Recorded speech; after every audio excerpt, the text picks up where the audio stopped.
ஆஸ்திரேலியாவுக்கு சொடக்கு போட்டு சவால் விட்டுருக்காருங்க நம்ம ரோஹித். ஒரு அதிரடியான பேட்டி, தில்லான பேட்டி என்றே சொல்லாங்க. ஆர்ப்பரித்த தமிழர்கள் என்றே சொல்லலாம் துபாயில். இந்த அப்டேட் என்ன நம்ம மிக விரைவாக வந்துட்டு பார்க்கலாங்க. நியூசிலாண்டை வந்துட்டு 44 ரன் வித்தியாசத்தில் ஈஸியாக ஊதி தள்ளியிருக்காங்க. இதுவரை சாம்பியன் ட்ரோஃபியில் வந்துட்டு நியூசிலாந்து தான் நம்மளை ஹெட் டு ஹெட்டில் அதிகமாக வின் பண்ணியிருக்காங்க. இன்னைக்கு மண்டையில் அடித்து உட்கார வச்சிட்டாங்க என்றே சொல்லாங்க. வருண் நம்ம தமிழர் என்றே சொல்லலாம். தொட்டுப்பாரு முடிஞ்சா தொட்டுப்பாருன்னு ஜல்லிக்கட்டில் நம்ம தமிழனோட திமிர் ஏறும் இல்லையா, திமில பிடிக்கும் போது அந்த மாதிரி வந்துட்டு 25 அவரோட திமிரு தாங்க. 25 இயர் வேற மாதிரி பந்து வீசுறாரு. இவரோட ஸ்பின் அட்டாக்க வீடியோ ஃபுட்டேஜ்லேயே கணிக்க முடியலன்னு ஒவ்வொரு எதிரணியும் பார்த்தீங்கன்னா கதறி இருக்காங்க. அண்டு நியூசிலாண்டும் அதில் விதிவிலக்கு இல்லை என்றே சொல்லாங்க. இவர் மட்டும் இல்லைன்னா நியூசிலாந்து வந்துட்டு போட்டு தள்ளிட்டு போயிருப்பாங்க, புரட்டி எடுத்திருப்பாங்க டீம் இந்தியாவை.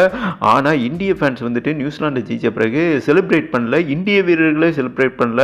அதற்கு காரணம் என்னன்னா, என்னங்க சொல்றது, யமன் பக்கத்தில் போய் யமன் பாசக்கயிறில் போய் சிக்கியிருக்காங்க என்றே சொல்லலாம் டீம் இந்தியா.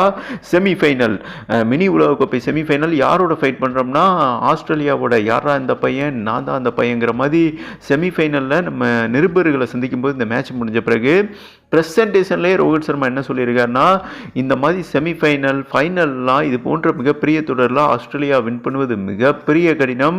நாங்கள் பல முறை அவங்கள சந்திச்சிருக்கோம் பாஸ்டில். அவ்வளோ சீக்கிரம் விட்டு கொடுக்க மாட்டாங்க. மற்ற அணியெல்லாம் ஈஸியாக ஜிஜிபியாக தட்டிட்டு போயிடலாம். ஆனால் ஆஸ்திரேலியா வந்துட்டு வீழ்த்துவது கடினம். தெரிஞ்சே நாங்கள் ஜெயிச்சிருக்கோம்னா நான் ஒருத்தவனை நம்பி தான் இருக்கேன். அதாவது தைரியமான முடிவு எடுத்தாருங்க. நியூசிலாண்டுக்கு எதிராக 4 ஸ்பின்னர் இறக்கி விட்டார்.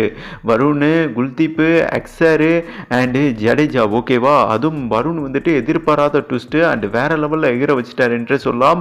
அவங்களுக்கு ஹார்ட் பீட் வந்துட்டு நியூசிலாண்டுக்கு நின்றுச்சு என்றே சொல்லாங்க. ஆனால் அவங்க தப்பிச்சிட்டாங்க. ஜெயிச்சாலும் சவுத் ஆப்பிரிக்காவோட மோதுறாங்க. மிகப்பெரிய மினி உலகக்கோப்பை வேர்ல்டு கப்லாம் சவுத் ஆப்பிரிக்காவுக்கு பேட் லக்கு. அதனால நியூசிலாந்து வின் பண்ண அதிகபட்சம் வாய்ப்பு இருக்குன்னு வைக்கலாம். ஆனால் இந்தியா சிக்கிவிட்டாங்களே, இதுக்கு தான் வந்துட்டு கொஸ்டின் பண்ணாருங்க. நான் எவனையுமே நம்பல ப்ரோ, தமிழனை நம்புறேன் ப்ரோ. இவர் வந்த நாங்களும் வீடியோ ஃபுட்டேஜில் பார்க்குறோம். ஆனால் எங்களாலேயே கணிக்க முடியல. நெட்டில் வந்துட்டு விராட் கோலி என்ன ஸ்ரேயஸ் செய்கிற எல்லா பேட்டரையுமே வந்துட்டு விக்கெட் எடுத்திருக்காரு. அதனால தான் நெட்டில் இவர் சிறப்பாக பந்து வீசினதுனால தான் துபாயில் வந்துட்டு சீமர்ஸ் தாங்க ஒர்க் அவுட் ஆகும். ஆனால் அங்கே தைரியமாக வில் பவரோட 4 ஸ்பின்னரை வச்சு யூஸ் பண்ண காரணமே நெட்டில் இவரோட ஸ்பின்னை ஒன்றுமே பண்ண முடியல. வேற பரிமாணத்தில் போகிறாரு. கையில் ஏதோ மேஜிக் வச்சிருக்காரு. இவர் இல்லைன்னா நியூசிலாந்து வந்துட்டு எங்களை வின் பண்ணியிருப்பாங்க. நாங்கள் அடித்தது 249 தான். அந்த ஸ்கோரையே டிஃபென்ஸ் பண்ணி கொடுத்துருக்காருனா டெஃபினட்டாக ஆஸ்திரேலியா இங்கிலீஷ் பேட்ஸ்மேன்களுக்கு வந்துட்டு ஸ்பின் அந்த அளவுக்கு டைரக்ஷன் தெரியாது. வருண் தான் எங்களோட ஒரு மிகப்பெரிய முதுகெலும்பு. இவர் ஒரு ஆள் போதும். எவன் வந்தாலும், எந்த ஜல்லிக்கட்டு வந்துட்டு திமிழ ஆட்டிக்கிட்டு வந்தாலும் இந்த தமிழனை வச்சு நாங்கள் அடக்கிப்படுவோம். கெத்தாக சொல்கிறேன். தெரிஞ்சே தான் நாங்கள் ஜெயித்தோம். எங்களால் தோற்றுருக்க முடியும், ஆனால் தெரிஞ்சே தான் ஜெயிச்சிருக்கோம். மிகப்பெரிய தொடரில் மிகப்பெரிய டீமோட சண்டை செஞ்ச அந்த ஃபைனல் ட்ராஃபி அடிக்கிறது தான் ஒரு வீரனுக்கு அழகு. அந்த வீரனாக வருண் இருக்காரு. டெஃபினட்டாக அந்த வீரன் இருக்கிறதுனால விஸ்வரூபமாக சாம்பியன் ட்ராஃபியை வின் பண்ணுவோம்.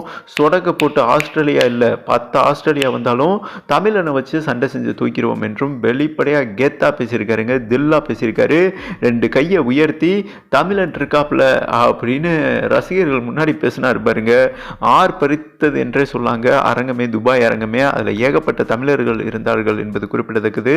ரோஹித் சர்மாவோட இந்த ஸ்பீக் வந்துட்டு வேற லெவல் கூஸ்பம் என்றே சொல்லாங்க. அவர் முழுக்க ஒருத்தவரை நம்பி தான் ஜெயிச்சிருக்காரு. ஓகேவா, நியூசிலாண்டை ஆஸ்திரேலியா வீழ்த்தும் ஒரே ஆயுதம் வந்துட்டு வருண் தான் என்றும் வெளிப்படையாக பேசி அந்த ப்ரெஸ் மீட்டை கம்ப்ளீட் பண்ணியிருக்காரு என்பது குறிப்பிடத்தக்கதுங்க. ரோஹித் சர்மா நம்பிக்கையை வருண் வந்துட்டு நம்ம தமிழன் சாட்டிஸ்ஃபைட் பண்ணுவாரா? மிகப்பெரிய ஆஸ்திரேலியா டீமை செமிஃபைனலில் வீழ்த்திட்டு நம்ம டைரெக்டாக ஃபைனல் போமா? உங்களோட கருத்தை போட்டு கொடுங்கன்னு சொல்லிட்டு வீடியோவை கம்ப்ளீட் பண்ணுறேங்க.